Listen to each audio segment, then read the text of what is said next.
y así sucesivamente, ¿no? Entonces no debemos olvidar esta nomenclatura que vemos acá en la ilustración, ¿no? ¿Qué terminología podemos repasar para el ancho de banda digital en cuestión? Pues podemos empezar por la latencia, ¿no? La latencia, que va a venir a ser la cantidad o el tiempo que demora un paquete, la información, en viajar desde origen hacia el destino, ¿no? Incluidos los tiempos de propagación, los tiempos de transmisión, todo y todos los retrasos que haya, ¿no?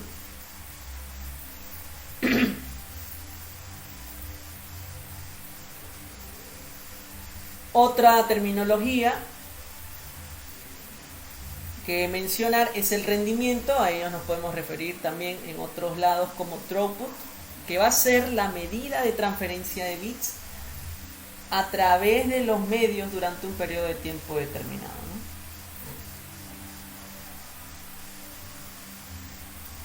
¿no? Es decir,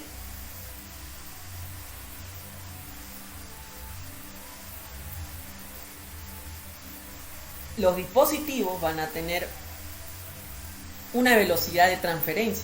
A esa velocidad de transferencia lo podemos medir nosotros como el rendimiento, ¿no? Existe un rendimiento teórico y un rendimiento práctico, entonces la información que podamos ver de velocidad de transferencia en los dispositivos va a ser una medida de referencia, obviamente, y a ello nos referimos con esta terminología, ¿no? Para otra terminología en cuestión tenemos la capacidad de transferencia útil, también denominada Godput o Goodput, ¿no? Que a diferencia del rendimiento del throughput va a ser la medida de datos utilizables, es decir, la información útil, solamente útil, que van a ser transferidos durante un periodo de tiempo determinado, ¿no? Entonces en el rendimiento se va a ver, se va a incluir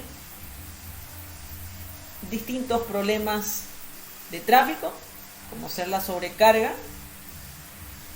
y si nos referimos al Goodput, pues nos vamos a referir solamente a los datos que van a venir a ser utilizables por parte del usuario, sin contar los problemas de tráfico que puedan haber, ¿no? Entonces simplemente es la diferencia, el Goodput va a venir a ser la diferencia entre el rendimiento menos, por ejemplo, la sobrecarga de tráfico que puede existir, ¿no? Además de sobrecarga de tráfico, lo que debemos de mencionar también es que pueden ser, o podemos incluir acá, los encabezados o la información que agregan los protocolos. También pueden ser retransmisiones debido tal vez a posibles errores, y otra información generada para controlar el tráfico. Toda esa información al usuario no le es útil si se tratase de un parámetro que haga referencia al Goodput, ¿no? Entonces, si nosotros queremos averiguar el Goodput, debemos entender que estamos desestimando, que estamos ignorando todo lo que tiene que ver al control de tráfico, a la retransmisión, a la información regenerada por las retransmisiones y a la información agregada, generada por distintos protocolos, ¿no?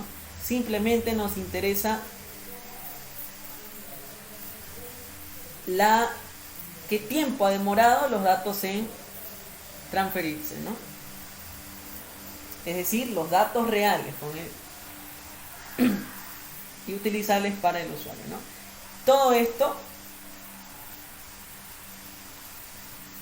que se hayan realizado con éxito, ¿no? Desde el origen hacia el destino.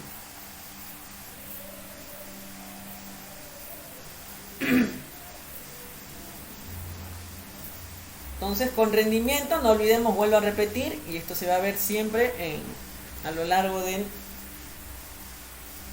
repaso, va a venir a ser la cantidad de datos transmitidos, ¿no? La cantidad de bits transmitidos va a ser el tiempo de transferencia, el tiempo en que se van a transmitir los bits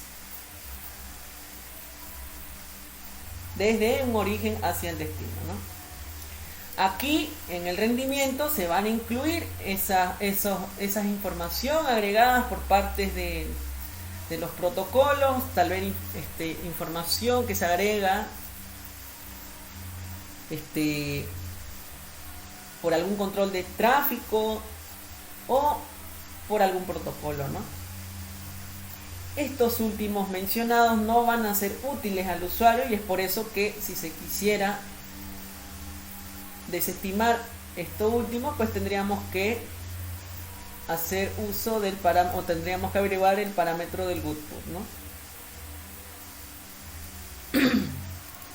Habíamos visto que en un medio de red pueden haber ciertos problemas que puedan afectar la transmisión al medio de red. Y esto puede generar síntomas. Esos síntomas podemos hablar a nivel de capa física como, por ejemplo, rendimiento menor a la línea de base, a la línea de dispositivos. Puede suceder también, tal vez, pérdidas de conectividad. Puede haber cuellos de botella y congestión en la red. Puede suceder que el porcentaje de utilización de CPU sea alto, ¿no? Así como también se pueda generar mensajes de error en la consola, ¿no?, de los dispositivos. ¿Esto a qué causas? Posiblemente pueden ser debidas a la alimentación eléctrica. Pueden tal vez deberse a fallas en el hardware, fallas en el cableado, a problemas de atenuación, que es un principal factor que afecta los medios de red en la transmisión, así como también el ruido, errores en configuración en las interfaces o puertos, ya sea a nivel lógico o físico, o tal vez algún error en el diseño de la red y sobrecarga de CPU, ¿no? Entonces, ahora para hablar sobre el cableado de cobre, habíamos leído que es el medio de red más común, más utilizado, más fácil de operar para una persona, de trabajar, que le resulta más fácil de instalar, a diferencia de otros medios de red como el cable de fibra óptica, ¿no? Algo también que destacar es que el coste es económico de los cableados de cobre, así como también presentan baja resistencia al flujo de corriente eléctrica, ¿no? Algunas limitaciones que podemos leer acá es la atenuación que sufre este tipo de medio de red, es decir, a medida que las señales eléctricas viajan en un mayor tiempo, pues más débiles van a volverse, ¿no? Es decir, dependiendo de la distancia en que las señales eléctricas van a viajar, estas señales se van a atenuar, se van a debilitar hasta llegar al destino, ¿no? También podemos leer que las señales eléctricas a través de medio de red de cableados de cobre van a ser susceptibles a interferencias, ¿no? Interferencias electromagnéticas y interferencias de radiofrecuencia. Esto lo que va a provocar es distorsionar y dañar las señales de datos utilizables para el usuario, ¿no? Entonces, estas dos Estos dos factores es lo que se debe considerar cuando si se quisiera hacer uso de cableados de cobre, ¿no? La atenuación, que lo que va a hacer es debilitar y perder la intensidad de potencia que tenga la señal, y las interferencias que puedan distorsionar las señales de los datos, ¿no? Las señales eléctricas de los datos, como ser las interferencias electromagnéticas y las interferencias de radiofrecuencia, ¿no? Entonces, para poder prevenir o evitar este tipo de factores que van a limitar la señal, pues se debe cumplir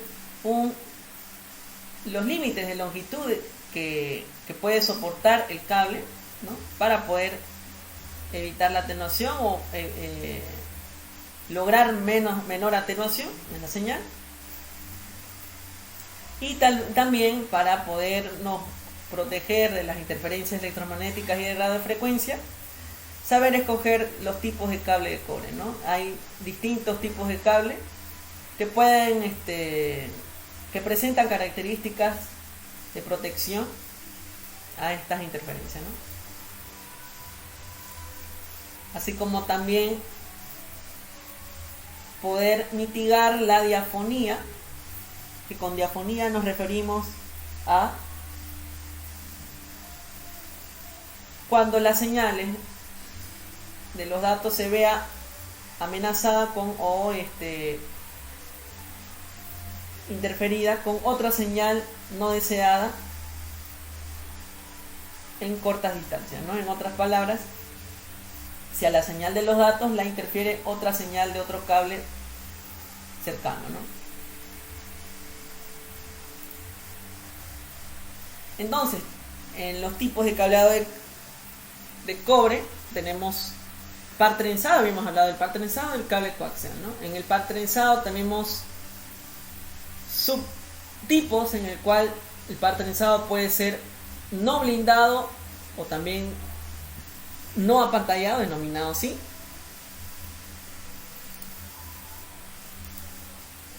Y también existe el cable de par trenzado blindado, ¿no? UTP no blindado y STP blindado, ¿no? Shield y on-shield. Y el cable coaxial. El cable par trenzado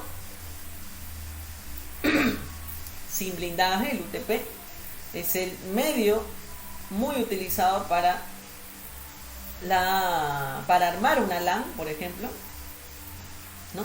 Entre sus extremos, este cable par trenzado consta de conectores denominados RJ45 para poder interconectar a los dispositivos finales o los dispositivos intermediarios de red, ¿no? Podemos observar que presenta una cubierta exterior que va a proteger de las interferencias o de algún daño físico al par trenzado, y pues en su interior podemos observar los pares trenzados van a ser 4 pares trenzados dependiendo de la categoría, para poder proteger las señales de interferencia, ¿no? Está clasificado por colores para identificar cada par, ¿no? El par trenzado blindado, STP, pues a diferencia del UTP, tiene mejor protección contra el ruido. El coste es superior al UTP, que no está blindado. Tiene la complejidad en la instalación es un poco más difícil que el UTP, que de la misma manera tiene la misma función de interconectar nuestros dispositivos, ¿no? Finales con nuestros dispositivos intermediarios. Tenemos también la cubierta exterior que va a proteger de los daños físicos a nuestro par trenzado blindado. Presenta un escudo, una lámina dentro de la cubierta exterior que va a proteger de interferencias electromagnéticas y radiofrecuencia, va a protegernos de ese tipo de interferencias.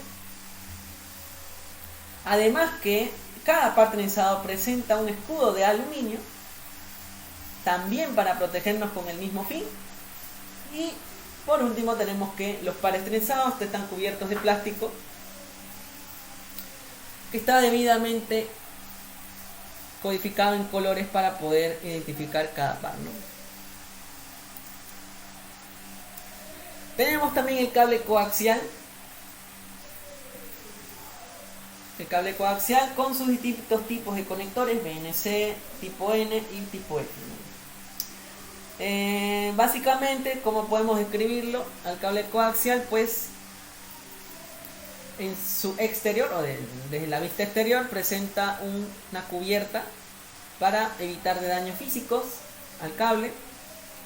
A medida que vamos describiendo su interior, tenemos una especie de lámina metálica que va a actuar como segundo cable y también como un escudo para el conductor interno que vamos a ver a continuación en el sector 3. Tenemos una capa de aislamiento dentro de esta lámina de plástico flexible y ya en el núcleo tenemos un conductor de cobre, ¿no? Para poder transmitir las señales eléctricas. El cable coaxial es usado para distintos escenarios, como ser instalaciones inalámbricas mediante la conexión de antenas a dispositivos inalámbricos, por ejemplo, y también instalaciones de internet por cable.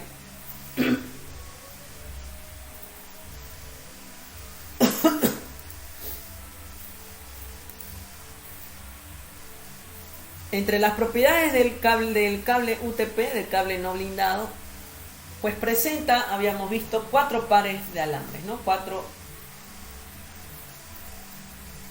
Cuatro pares que van a estar etiquetados mediante colores, ¿no?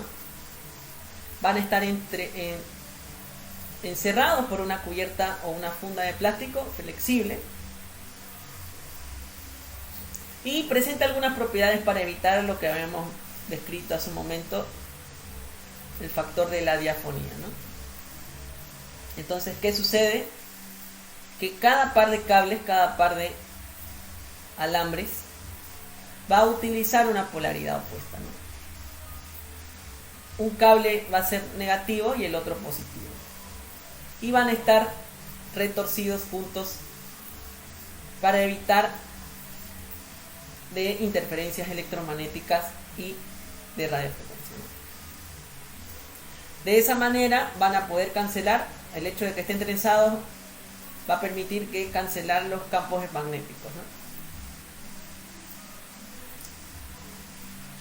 Vamos a evitar de que los campos magnéticos se puedan cancelar entre sí.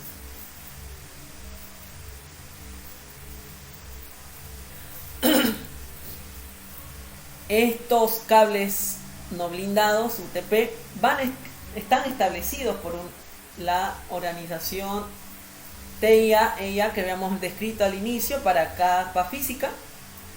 Han estandarizado una norma como la 568,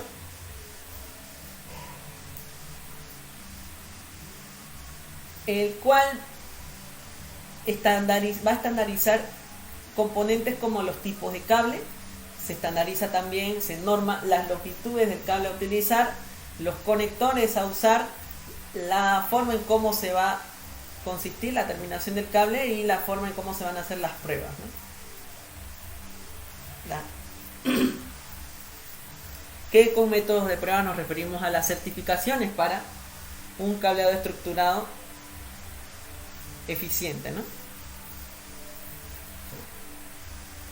Esta categorización está estandarizado para cables de cobre por la organización IEEE, ¿no?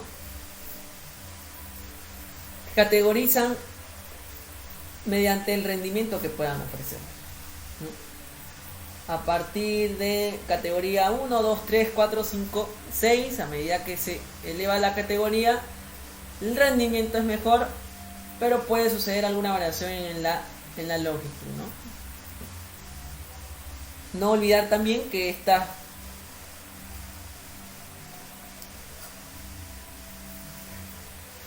categorías también recae o se clasifica también dependiendo si el cable es UTP o STP, si es blindado o no blindado, Si no me equivoco, a medida de que sube la categoría, ya no es, a partir de la categoría 7, ya el cable va trenzado, ya todos son blindados, ¿no? Entonces, ¿cuáles son esos conectores? ¿Cuáles son esos componentes del par trenzado?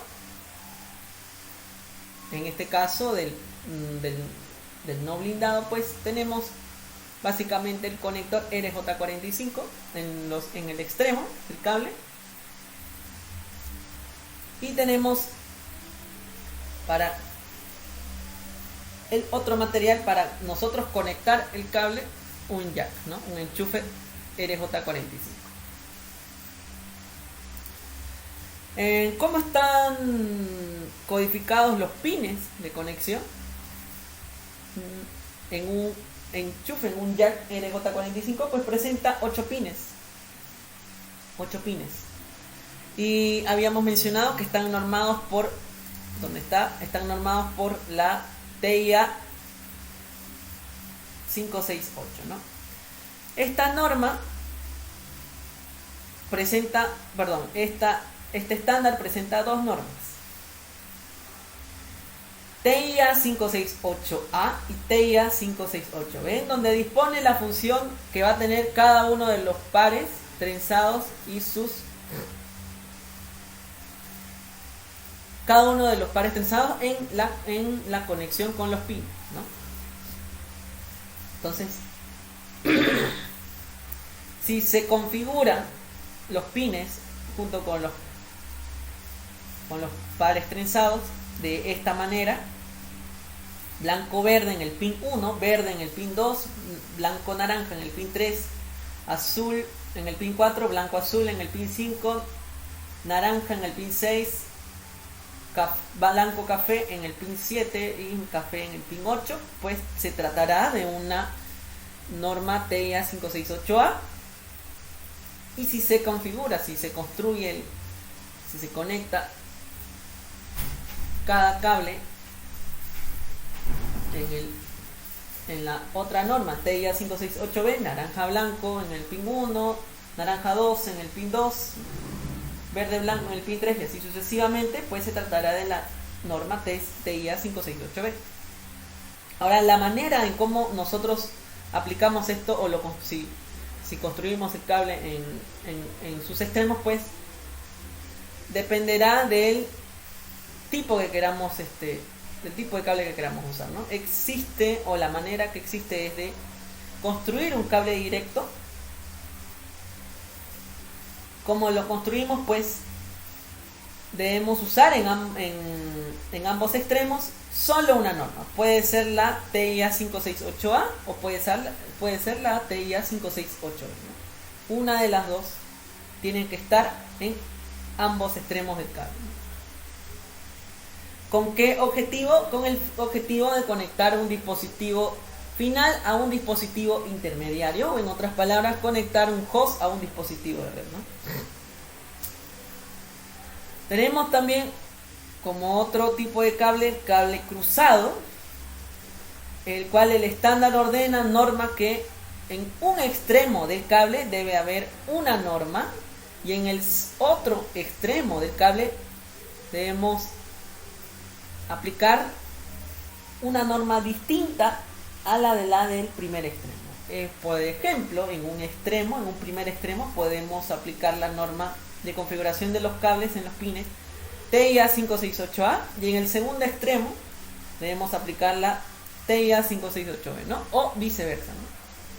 ¿Con qué fin? Con el fin de poder nosotros conectar un dispositivo final hacia otro dispositivo final, un switch o un dispositivo de red a otro dispositivo de red, o un switch a otro switch, conmutador a conmutador, o un dispositivo también de red a otro dispositivo de red, en este caso un router hacia otro router, ¿no? Ahora,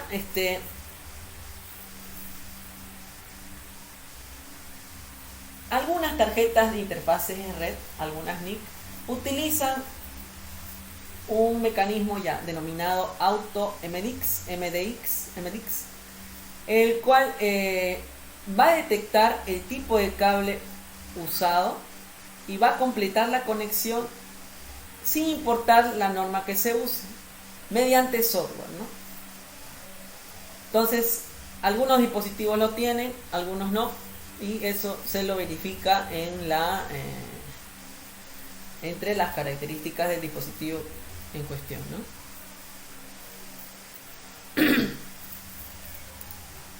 Aquí tenemos una imagen en la cual, en la disposición y la función de cada uno de los pines y los cables del par trenzado. Si se tratase de un cable directo, straight through, si nosotros usáramos la norma TIA 568A, y si conectamos una PC, un dispositivo final, a un dispositivo de red, podemos nosotros usar un cable directo en el cual los extremos se estarían viendo de esta manera, ¿no?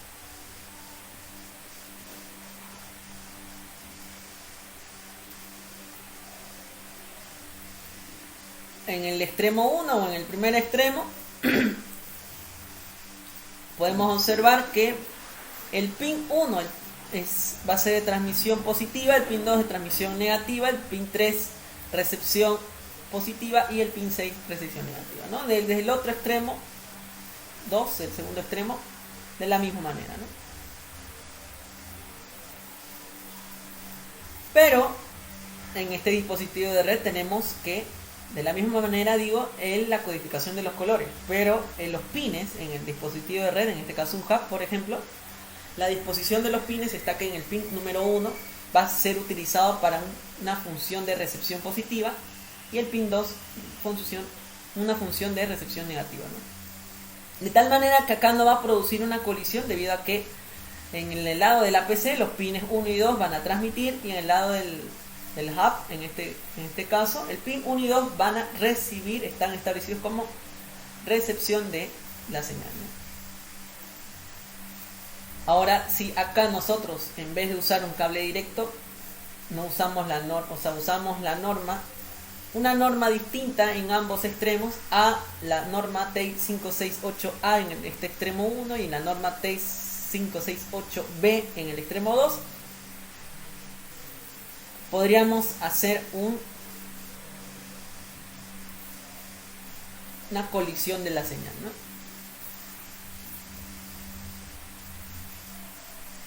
Veamos ahora en este caso si se utilizaría el cable directo con la norma, solamente con la norma TIA 568B, ¿no? Se vería de esta manera. Y si lo que se tratase el cable fuera de un cable cruzado para conectar dispositivos de un mismo rol, en este caso una computadora con otra, una PC con otra, pues deberíamos hacer uso en ambos extremos del cable de normas distintas, ¿no? Por un lado una norma y por el otro lado la segunda norma, ¿no? Por un lado la norma T568A y por el otro extremo la norma T568B,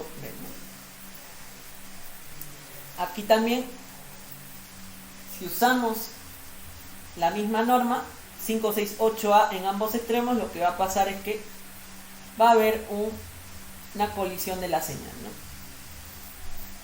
Entonces esa es la razón por la cual nosotros usamos una norma distinta en el segundo extremo a diferencia de en el primer extremo.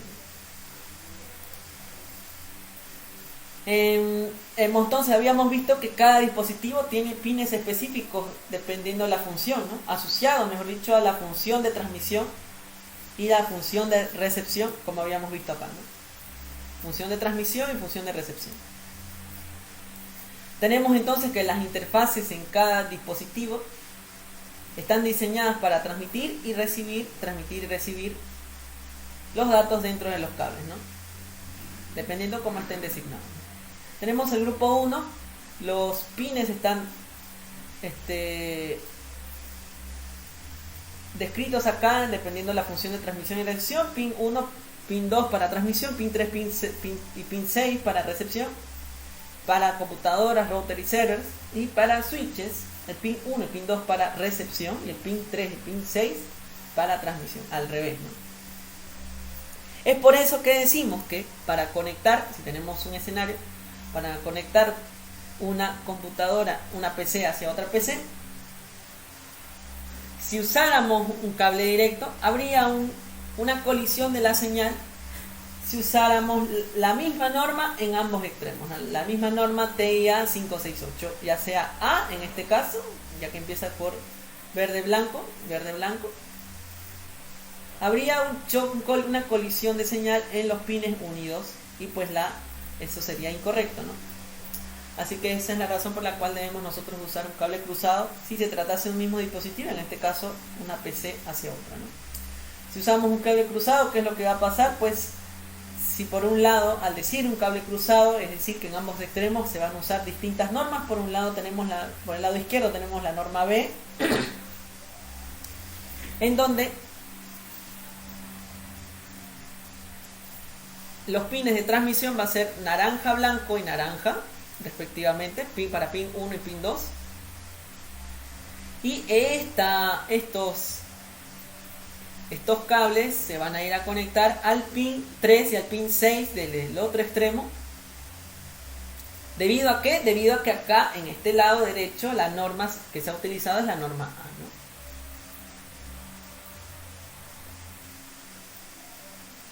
Entonces, tomar en cuenta eso, ¿no? Si quisiéramos conectar, en este caso, switches, de la misma manera, ¿no? Switches entre sí, va a haber una colisión al momento entre los pines de transmisión, ¿no? En pines 3 y pines 6, si usáramos un cable directo en ambos extremos. Si usamos un cable cruzado, no sucederá tal cosa, ¿no?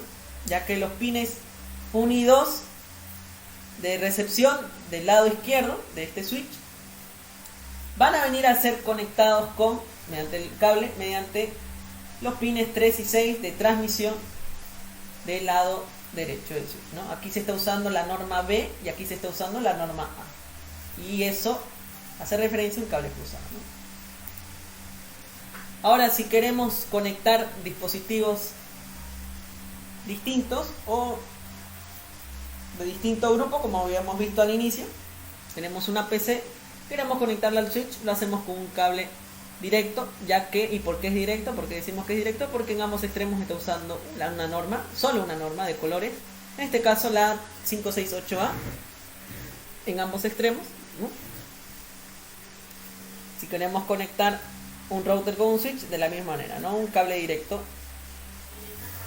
de tal manera que no se va a producir colisiones entre sus pines con función específica de transmisión y recepción.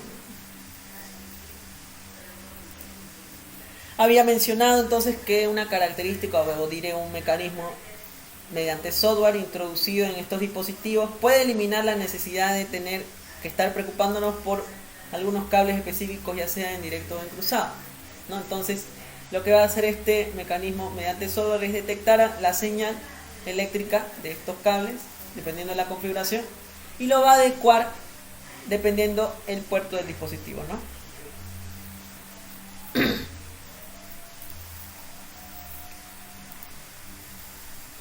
Ahora vamos a hablar sobre el cableado de fibra óptica.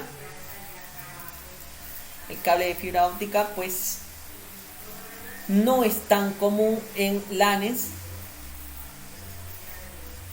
debido al coste que esto implica obtener, ¿no?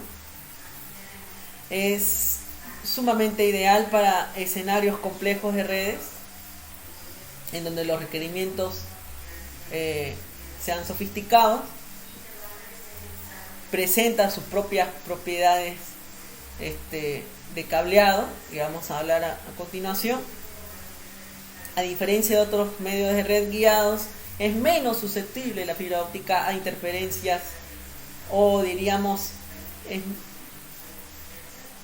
completamente inmune a las interferencias electromagnéticas y radiofrecuencia, y menos susceptible, a factores de atenuación contra su transmisión, ¿no? Contra la transmisión mediante este medio, ¿no?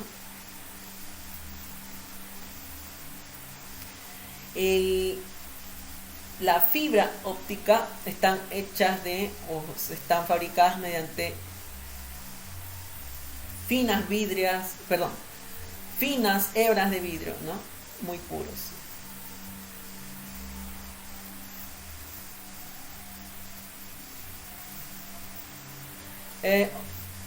La fibra óptica va a utilizar tecnologías de emisión de láser o LED para poder codificar los bits mediante pulsos de luz, y el cual la fibra óptica dentro de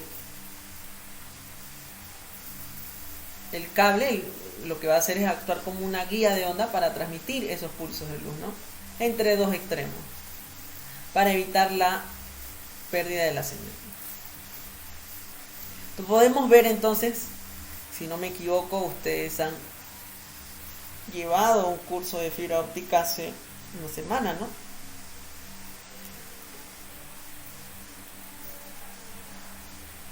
Entonces ya deben haber visto que existen básicamente dos tipos de fibra, ¿no? Fibra monomodo y fibra multimodo. La fibra monomodo pues se caracteriza porque el direccionamiento de la señal va a ser a través de pulsos de luz en una sola dirección, ¿no?, dentro del núcleo.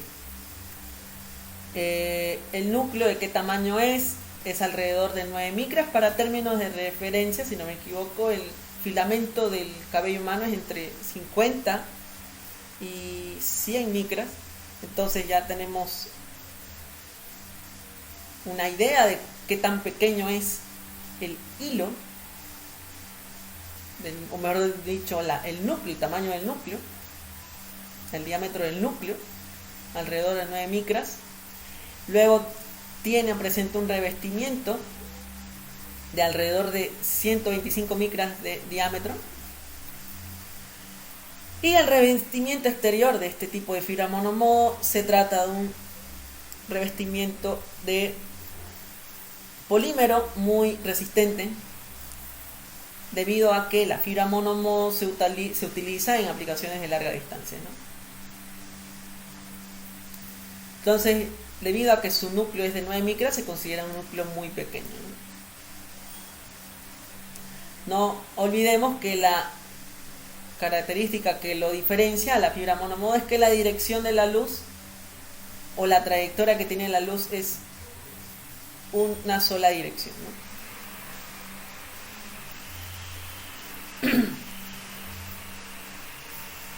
Y la ventaja de este tipo de fibra es a través de aplicaciones de larga distancia, vuelvo a repetir, ¿no? Podemos pensar en enlazar ciudades o para telecomunicaciones más complejas, ¿no? Luego tenemos el otro tipo de fibra multimodo. En este caso tenemos múltiples haces de luz en distintas direcciones, aprovechándose del principio de reflexión para su trayectoria, ¿no? La ventaja o mejor dicho, las características que presenta este tipo de fibra es que el núcleo va a ser más grande, a diferencia de la fibra monomodo, alrededor de 50 y 62.5 micras, casi del tamaño del filamento del cabello humano. El revestimiento va a ser, el diámetro del revestimiento va a ser lo mismo, 125 micras aproximadamente, ¿no? Y que la fibra multimodo se utiliza en distancias cortas, ¿no? La forma de transmisión es a través de LEDs, de tecnología LEDs, y la trayectoria, como he dicho al inicio, pues se realiza mediante distintos modos, como podemos ver acá en pantalla, ¿no? Es por esa razón que se va a generar dispersión y que la distancia no es muy larga de transmisión debido a esto, ¿no?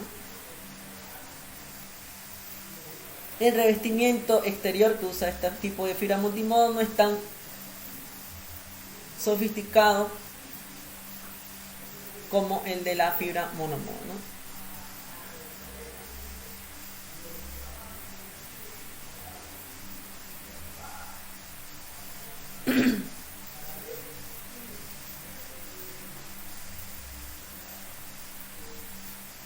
Entonces, concluyendo, no olvidemos, la fibra monomodo es ideal o va a ser ideal para largas distancias y la fibra multimodo, lo contrario, va a ser ideal para distancias cortas. Por lo tanto, la fibra multimodo va a ser más económica que la monomodo, ¿no? Pero de corta distancia debido a la cantidad de trayectorias en su interior, ¿no? En diferentes ángulos, provocando una mayor dispersión, ¿no? La fibra monomodo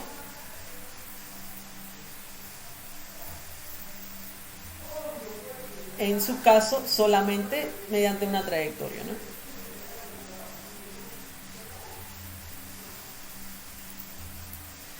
Entonces, este tipo de medio de red se lo puede emplear en distintos escenarios o industrias, entre las que tenemos: redes empresariales, redes de fibra hasta el hogar, FTTH, redes de larga distancia, redes de cable submarino, ¿no? Dependiendo del alcance y el requerimiento, ¿no?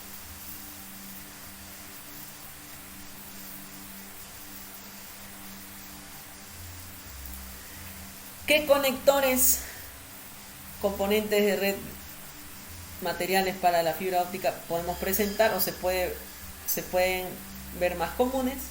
Pues tenemos los conectores de fibra óptica más usados. Entre estos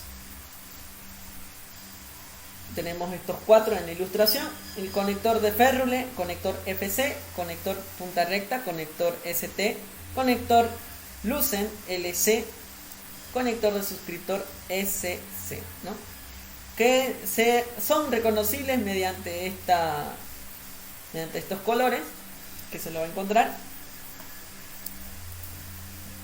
Aquí podemos ver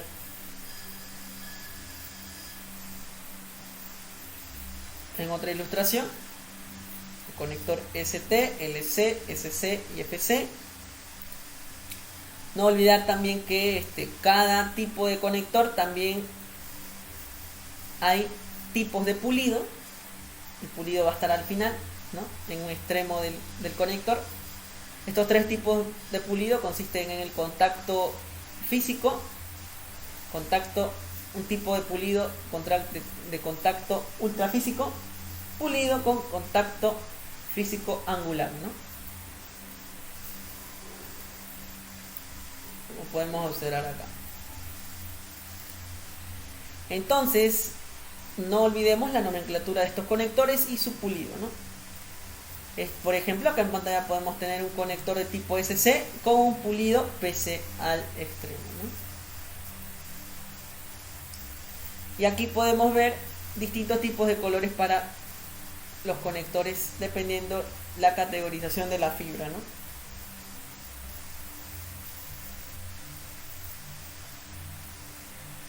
Y dependiendo del pulido. Aquí tenemos una representación de los tipos de conectores versus los tipos de pulido en cada conector, ¿no? Los conectores de tipo SC o de conector suscriptor, el mecanismo de uso es de push-pull. Para el conector LC, el mecanismo de uso es mediante clip. El conector FC mediante rosca y el conector ST mediante bayoneta, ¿no? Se los puede identificar a estos 4 conectores respectivamente en ese orden. Azul si usan un pulido de contacto ultrafísico, y color negro los últimos 2 tipos de conectores si usan un pulido de contacto ultrafísico más comúnmente, ¿no? Para los dos primeros tipos de conectores, SC-LC, tenemos de color verde. Si usan un pulido de contacto físico angular. Y color beige si usan un tipo de pulido de contacto físico, ¿no? Los dos primeros tipos de conectores, SC y LC, son usados en redes de telecomunicaciones. El SC para un modelo más común, fácil de usar y una excelente relación en tamaño y las prestaciones. LC para un uso con alta densidad, por ejemplo hablamos de un centro de datos, y es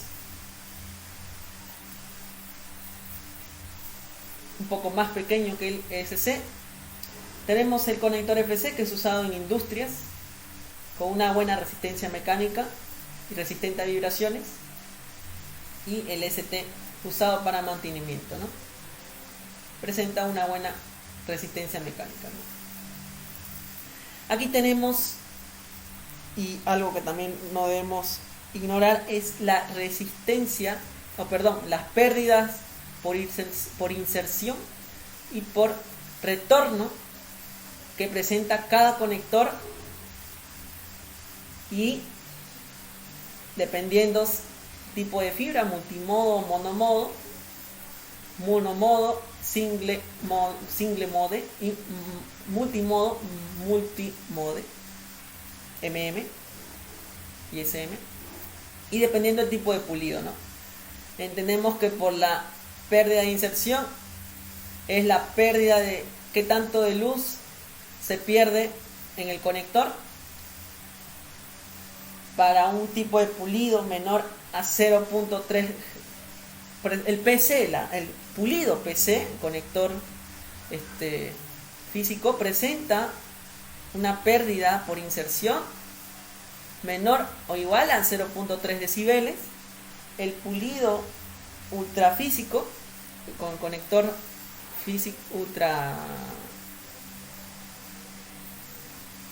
físico presenta una pérdida de inserción menor o igual a 0.2 decibeles, y el conector físico angular presenta una pérdida de o menor o igual a 0.3 decibeles, ¿no?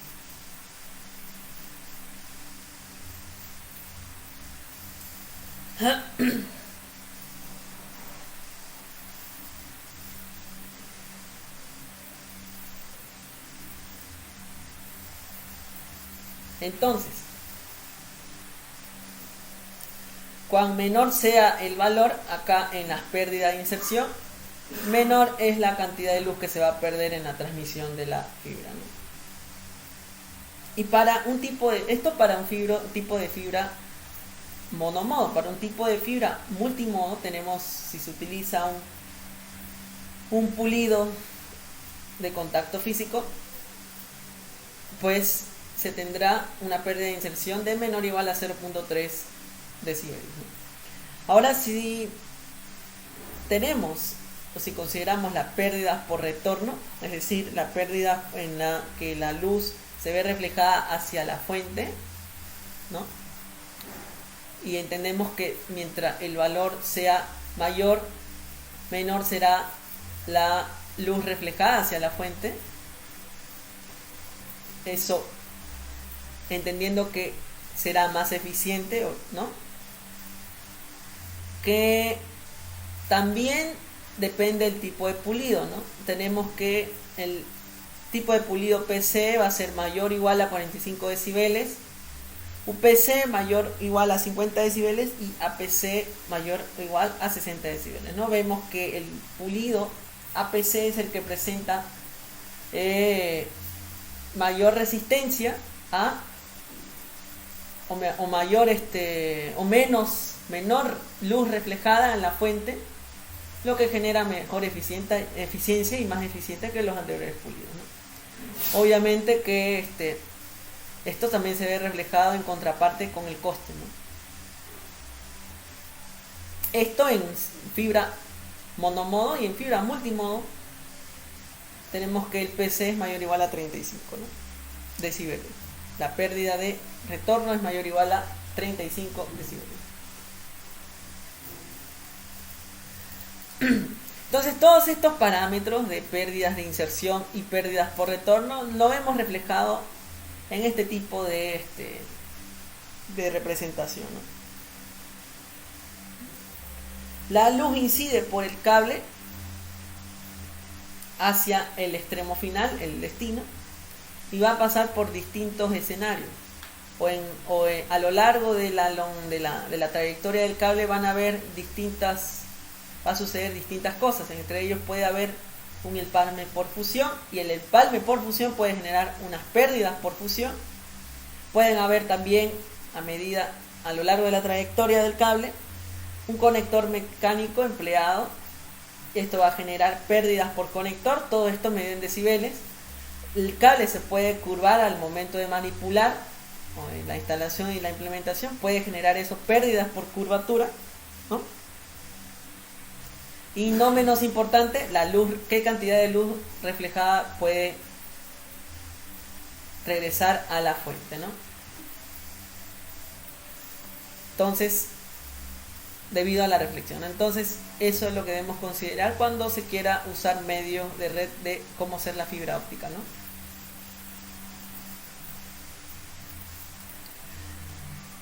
Cordones de conexión de fibra óptica, podemos pensar entre ellos como pigtail, similar a los patchcord, y lo debemos de reconocer para qué tipo de fibra está destinado, si es monomodo o multimodo. Generalmente estos cables de conexión, si fueran para fibra monomodo, lo vamos a reconocer con un color amarillo, una cubierta color amarilla. Y para cables de conexión multimodo, vamos a reconocerlo con una cubierta de color naranja, ¿no? Entonces, si eso lo vemos en la práctica, aquí podemos ver que todas las cubiertas color naranja, naranja, naranja, naranja, naranja, naranja van a ser multimodo, dependiendo el conector, ¿no? Ahí podemos ver conector SC con pulido EPC, conector SC con pulido PC, conector LC con pulido PC, y así sucesivamente, ¿no? En el otro caso, las cubiertas con color amarillo van a ser monomodo, single mode, también dependiendo del conector y dependiendo del pulido, ¿no? Single mode, single mode, single mode, monomodo, monomodo, ¿no? Entonces no olvidemos tomar en cuenta eso.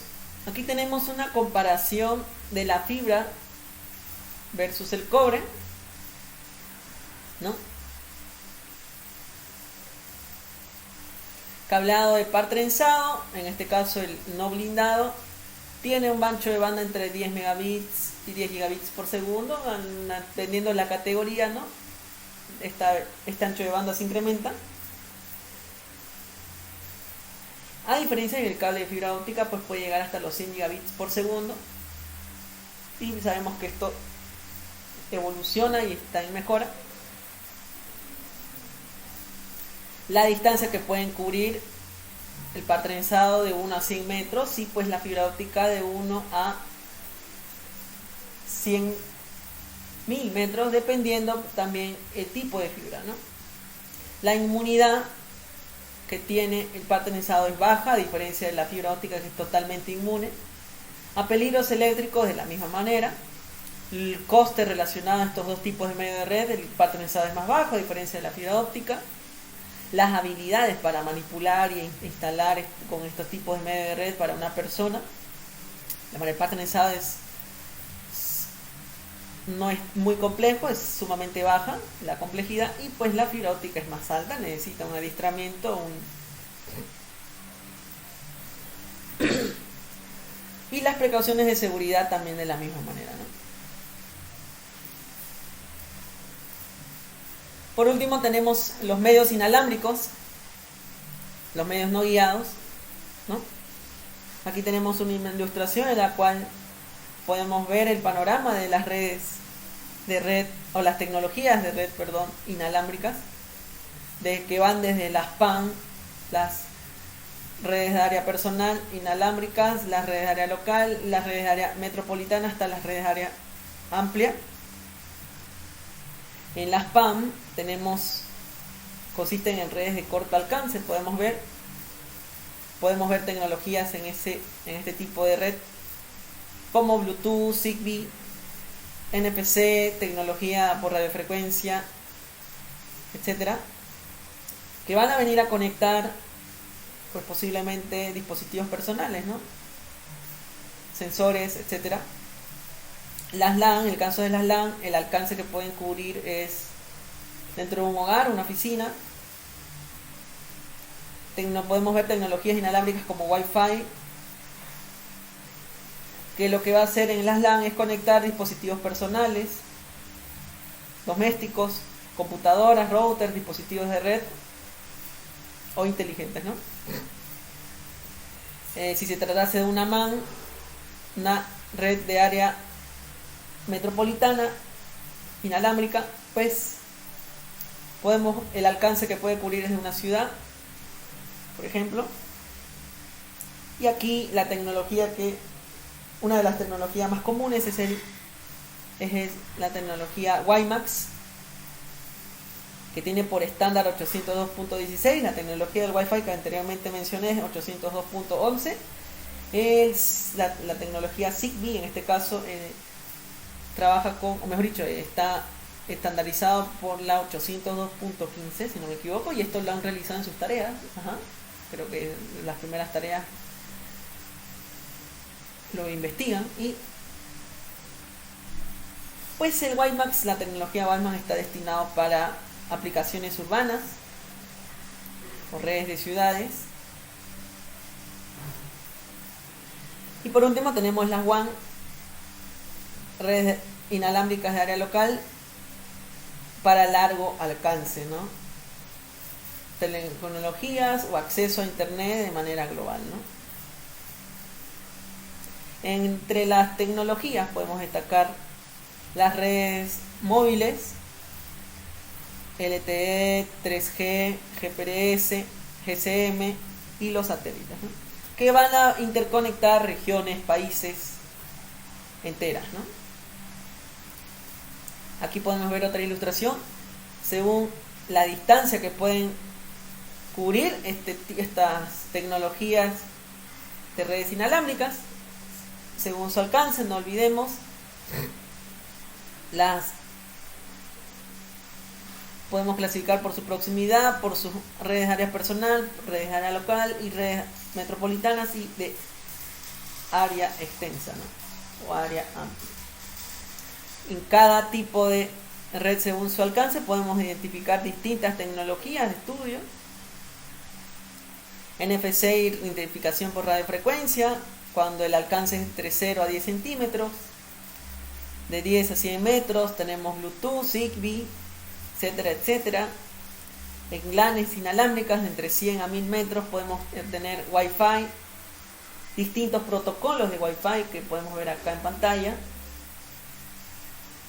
Redes inalámbricas de área metropolitana, donde el alcance cubierto es entre 5 a 10 kilómetros. Podemos ver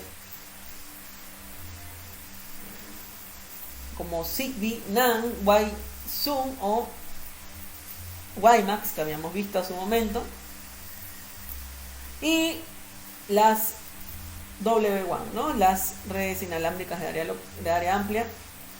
Podemos ver tecnologías como tecnologías celulares que sobrepasan los 100 kilómetros de alcance, 2G, 3G, 4G, LTE, 5G, y también tecnologías de baja potencia como ser LoRa, Sigfox, etcétera, ¿no?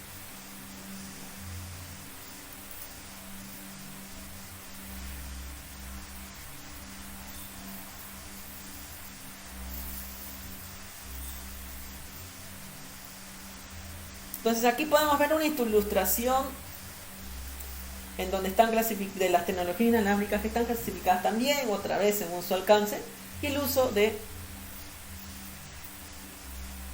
sus frecuencias, ¿no? Aquí podemos ver abajo frecuencias que no están licenciadas o normadas, reguladas, y esto cubre casi las redes de áreas personales, las redes de áreas locales y parte de las redes metropolitanas, ¿no?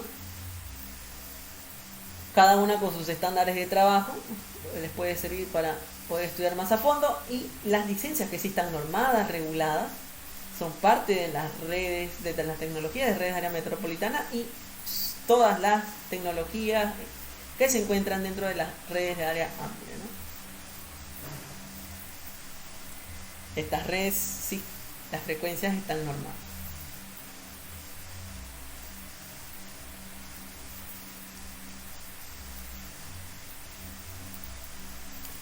Entonces, para estos principios, para ver estas diferentes tecnologías inalámbricas y ver un parámetro importante que es la frecuencia en la que trabajan, debemos estudiar el espectro electromagnético. Y algo que debemos comprender para poder entender el espectro electromagnético es cómo trabaja o cómo funciona o cómo es la característica de la longitud de onda. Si se tratase de una longitud de onda larga, lo que va a suceder o lo que se va a describir es una menor frecuencia y un desplazamiento de menor energía, una propagación de menor energía. Si se tratase de una longitud de onda corta, como tenemos acá abajo,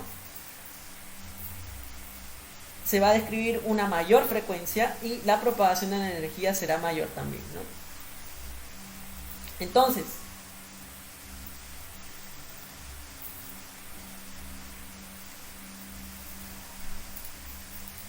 tenemos acá un espectro radioeléctrico entre los que cual tenemos un rango entre los 1 hasta los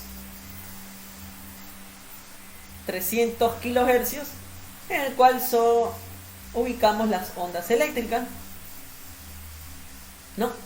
Aquí se van a ver, aquí vamos a encontrar distintos tipos de tecnologías, radios, ¿no?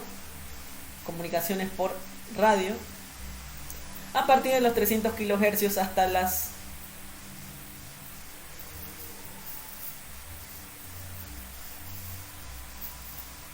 3000 megahercios,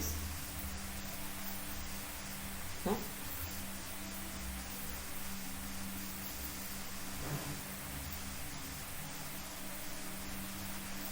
O también 30 gigahercios hasta los 300 gigahercios tenemos las ondas de radio, ¿no? En donde vamos a ubicar las redes de cable TV analógicas, las redes de TV analógicas, cables no, nada que ver acá, y las distintas frecuencias en las que trabajan las generaciones de telefonía celular, ¿no? Que van desde los 700 MHz hasta los 1600 MHz, ¿no? Y que habíamos dicho, a mayor frecuencia, mayor energía, y la longitud será de tipo de onda corta, ¿no? Y así sucesivamente cuando pasamos ya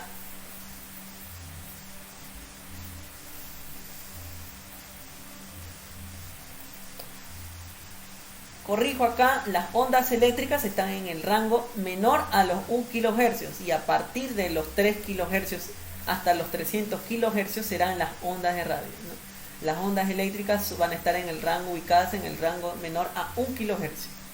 A partir de los 3 kHz hasta los 300 kHz se consideran ondas de radio, y cubre todo este rango de tecnologías como radio, comunicaciones por radio, televisión analógica, generaciones de frecuencias en las que trabajan las generaciones de telefonía celular, ¿no? Hasta llegar al rango de los 30 GHz hasta los 300 GHz, ¿no? Que son las ondas de luz. Y aquí podemos encontrar tecnologías inalámbricas de red como ser microondas, telecomunicaciones satelitales, la tecnología Wi-Fi que trabaja 2,4 GHz y 5 GHz, y la última generación de Wi-Fi que trabaja alrededor de los 6 GHz, ¿no?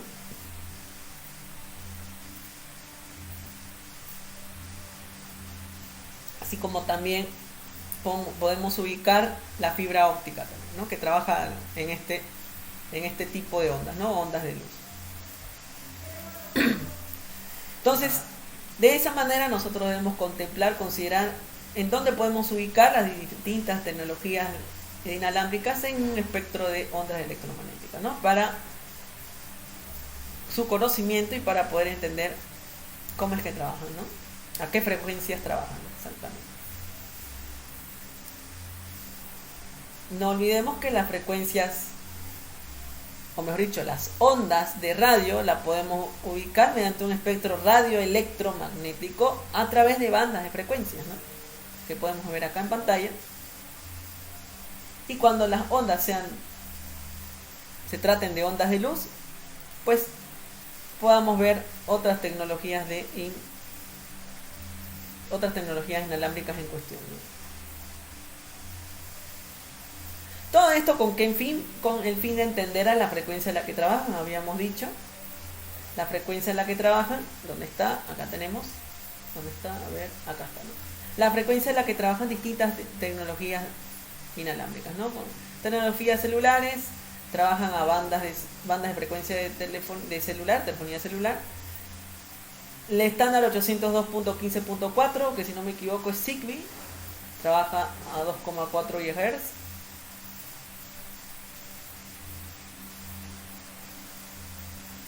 El estándar Bluetooth a 2,4 GHz, estándar LoRa menor a 1 GHz de trabajo, Sigfox aún menor a 1 GHz de trabajo y así sucesivamente, ¿no? Wi-Fi entre 2,4 y 5 GHz y así sucesivamente, ¿no? Perdón, Zigbee 2,4 GHz, entonces este es el estándar 802.15.4, no es Zigbee, corrijo. Podemos ver también otro parámetro que considerar es la velocidad de datos o el ancho de banda a la que trabaja cada tecnología, unas mayores que otras, unas bajas, unas altas, el rango que cubren, la potencia y el coste, ¿no? Parámetros importantes que debemos considerar para estudio de estas tecnologías y que presentan estas tecnologías, ¿no? Aquí también tenemos más información que pueda servir de estudio, ¿no?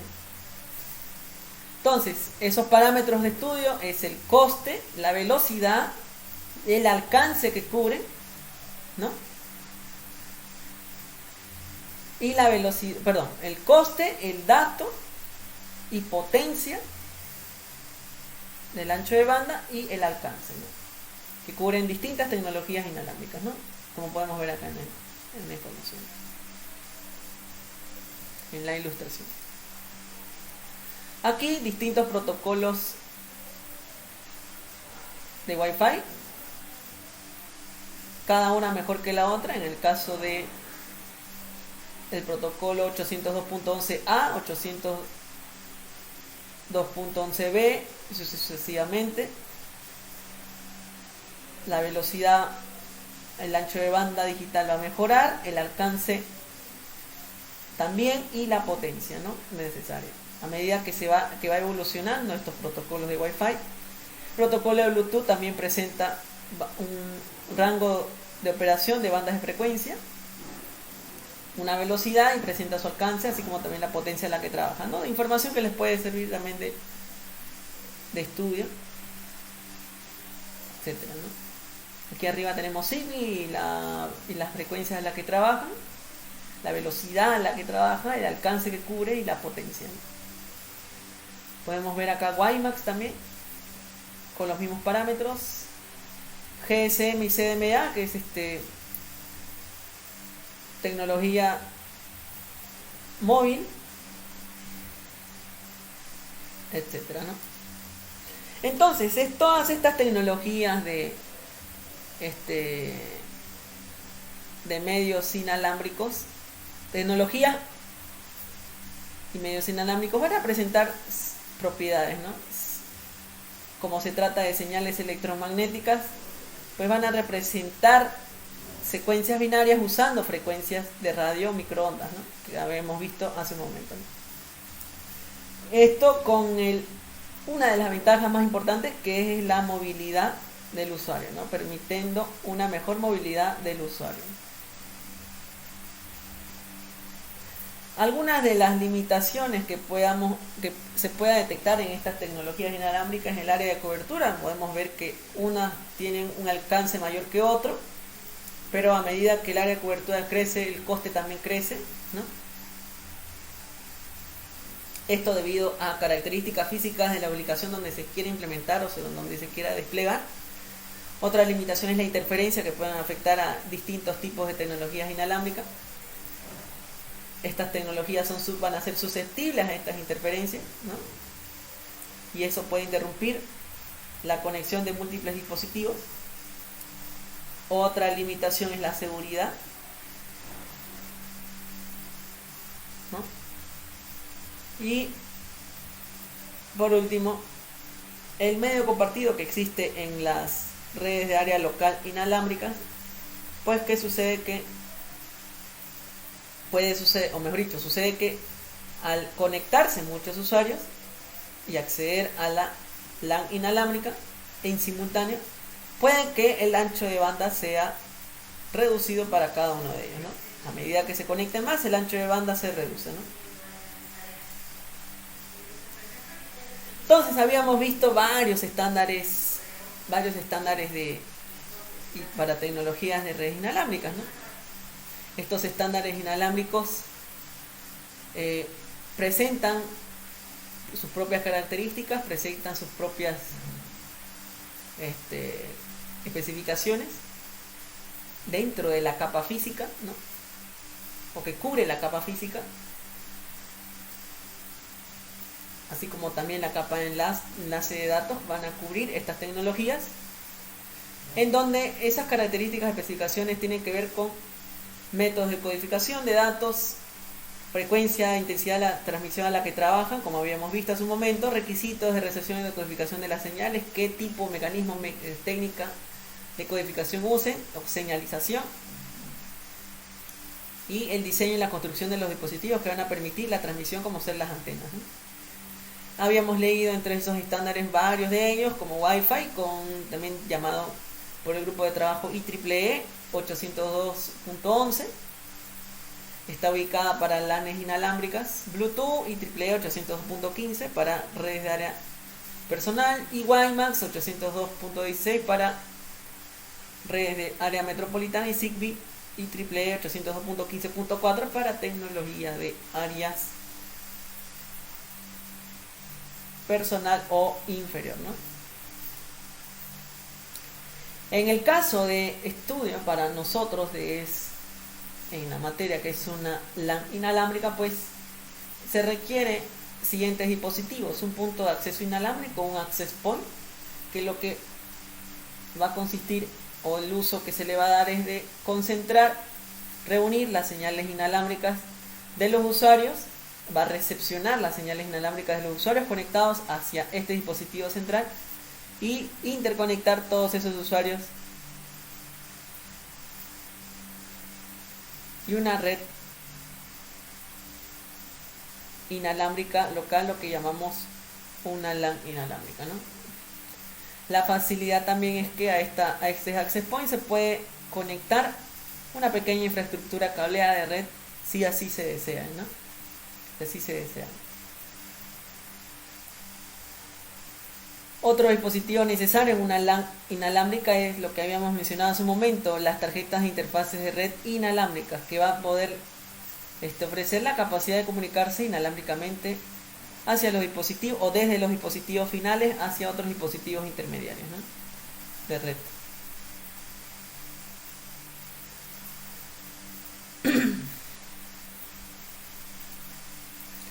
Entonces, esto más o menos es un repaso de los medios guiados, no guiados y características que se describen en la capa física de un modelo de arquitectura, modelo de referencia OSI o TCP/IP, ¿no? Entonces, hasta aquí quedamos esta capa, lo que es el avance del repaso de esta capa.